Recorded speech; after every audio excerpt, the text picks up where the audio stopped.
A new book celebrating the resilience of Nigerians has hit the market and says the self-organizing impulse of the people of Africa's largest economy is the reason why the nation continues to chug along despite its economic headwinds.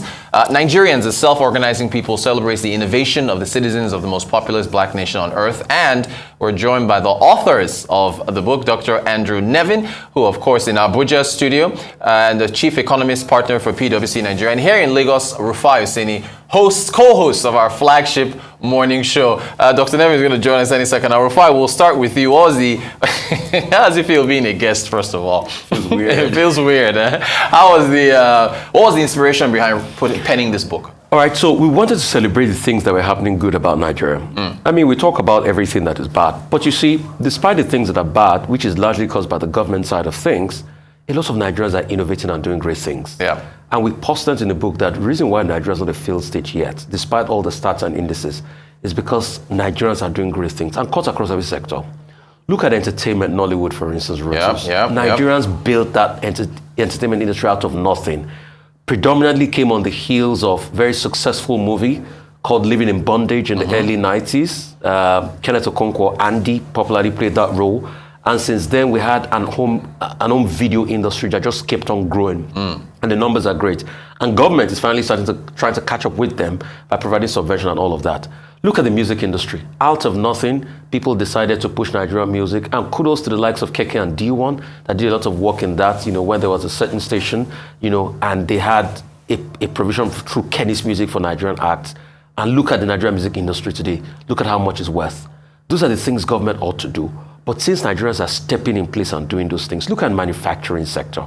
Despite the fact that year-on-year manufacturing numbers keep plummeting, but you still have people in that sector. Look at the education sector. I keep telling a very powerful story because I'm part of this story. I also double as doing a lot of PR and advisory work for 1 Million Teachers, an international charity, which the Emir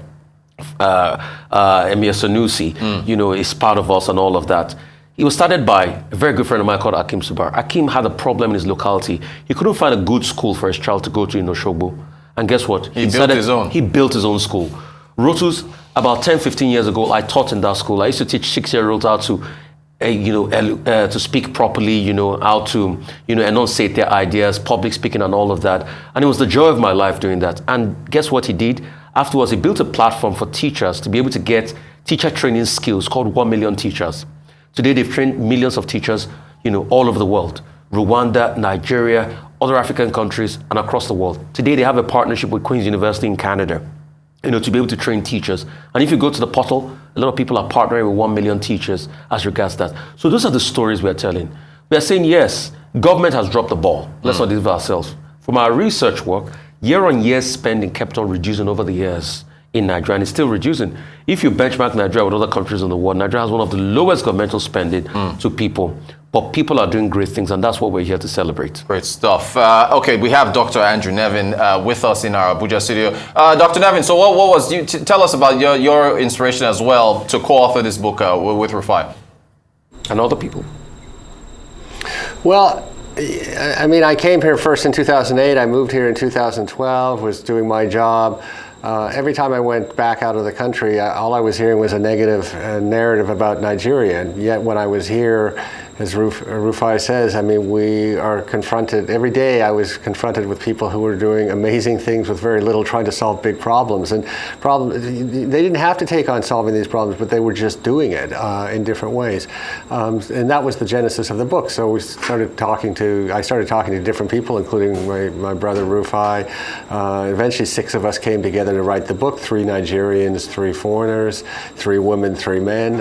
And this is a celebration, but it's not just a celebration of the individual case studies, which are amazing on their own, but it's also, I think, the purpose of the book is to kind of pause about how society should actually be structured and governed. And I'm Canadian, as people know.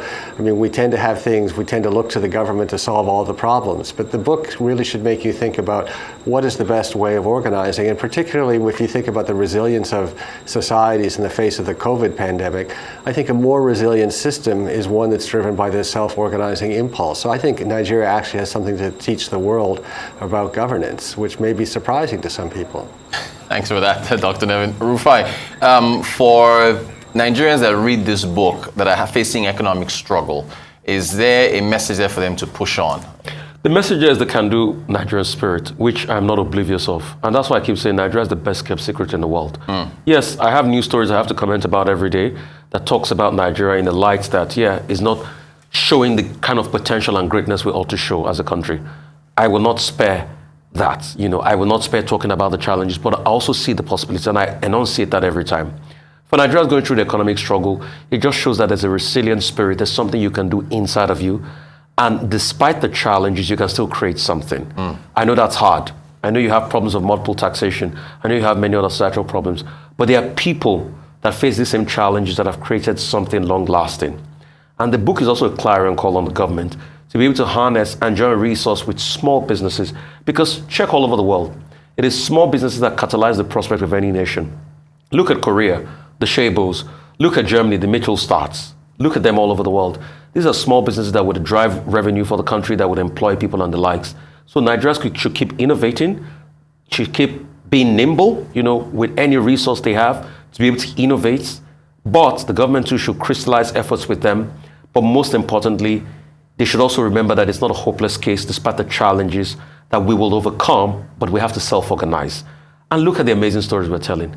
We talked about, I think, Afe Babalola teaching hospital, has a center for excellence in medical sciences. I mean, for the very first time, look at the glowing story. Through self-organizing of the banks, supporting the likes of Duchess Hospital, the vice president can get his healthcare in Nigeria, which is a plus to this country one way or the other. So those are the kind of stories we share. We are not oblivious that things are tough. People are jackbuying. But there's also diamond in the dirt that has to be found. Great stuff. Dr. Nevin, we'll give you the last word. We can't have you on the show without asking you for an economic outlook on the country. I know if you can marry that with the book. Is your outlook optimistic based on what you have all co-written here in this new book? Well, I mean, Rodas, I never make predictions, especially about the future. I think we all understand the economic challenges.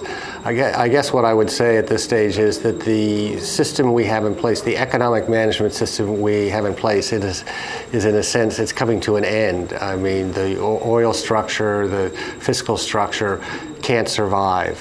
The foil subsidy, the exchange rate regimes, and people who benefit from it are trying to extend its life, keep it on life support as long as possible, but it's coming to an end, and I think we'll come with a new administration into better economic situation. I think the challenge is going to be really building confidence for people to invest in this country, because the country has treated investors very harshly. So you look at people that have invested in aviation, they've lost all their money. People who invested in electricity, they've lost all their money. People that have invested in banks have struggled.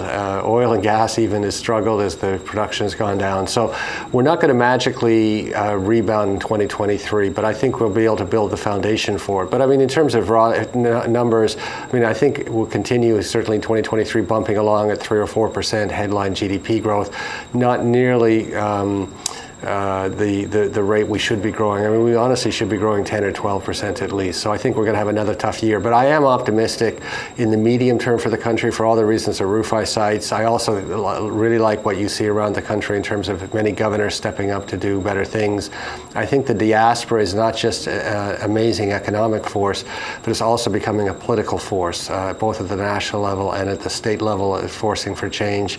And we recently wrote this paper at PwC about putting Nigerians into global value chains as being essentially exporting services while people remain in Nigeria as the optimal economic strategy. So those things give me pause for, or reasons for optimism, but I don't think we're going to see the lift off in headline GDP growth in 2023. I think it'll still be 3 or 4%, but by 2024, 2025, I think we could be getting north of 5%.